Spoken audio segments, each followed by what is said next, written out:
মূল নিয়মের সাহায্যে sin x এর অন্তরক সহগ নির্ণয় করো।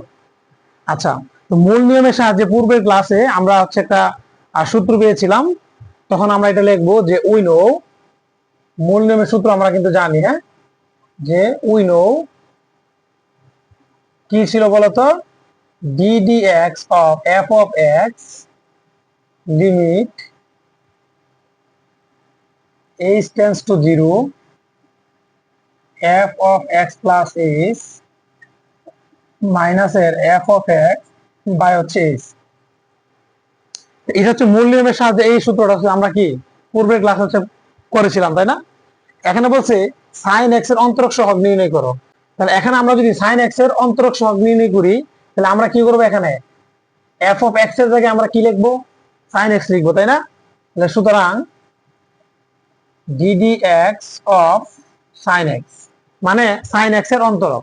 এখানে ddx of f of x মানে কি, f of x এর অন্তরক সহগ। তাহলে ddx of sin x মানে কি, sin x এর অন্তরক সহগ।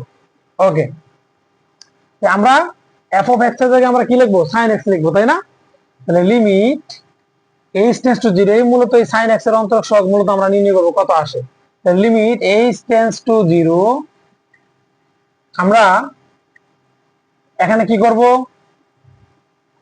বলতো, f of x সমান সমান আমরা কি বসাইবো, f of x সমান সমান আমরা কি লিখেছিলাম, sin x লিখেছিলাম।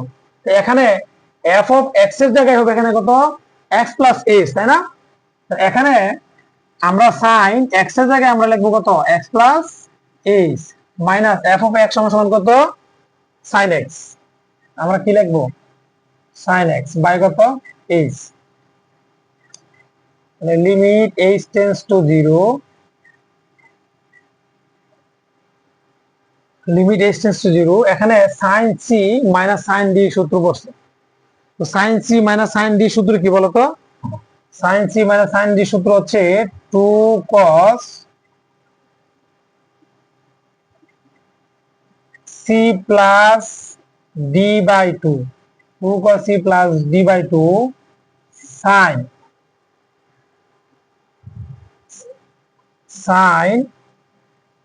c minus d by 2, c minus d by 2। sin c minus sin d সূত্র কি বলতো, 2 cos c, এটা হচ্ছে কি c, আর এখানে x প্লাস h হচ্ছে কি c, আর x মানে কি d, তাহলে 2 cos c plus d by 2 sin c minus d by 2। আচ্ছা, তাহলে পরে কি হবে বলো, limit h tends to 0, limit h tends to 0 কত, 2 cos, এখানে কি লেখা যায় 2x, 2x কে যদি 2 দ্বারা ভাগ দিয়ে কত হবে, x হবে, x প্লাস কত h বাই 2, এখানে কি এটা কাটা যাবে, তাহলে কত হবে, sin h বাই 2 হবে, তাই না? আচ্ছা, এখন আমরা একটু উপরে মোছার চেষ্টা করি। দেখো, কার অন্তরক সহগ চেয়েছিল, sin x এর অন্তরক সহগ। তাহলে এখন দেখো এই টুটা কি নিচে চলে আসে, যদি আমরা কি লিখতে পারি, এভাবে লিখতে পারি না, যে লিমিট h টেন্ডস টু 0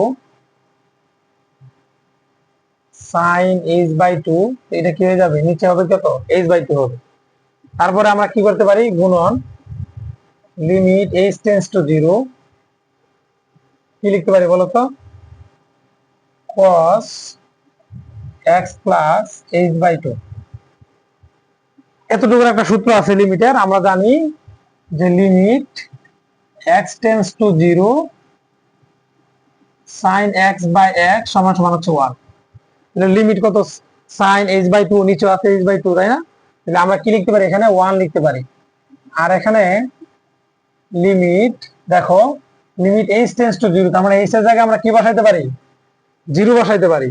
যদি 0 বসাতে তখন কি আর লিমিট কিন্তু, লিমিট চিহ্ন কিন্তু থাকবে না, তখন cos x প্লাস 0 বাই 2, তাহলে কি দাঁড়াচ্ছে, cos x।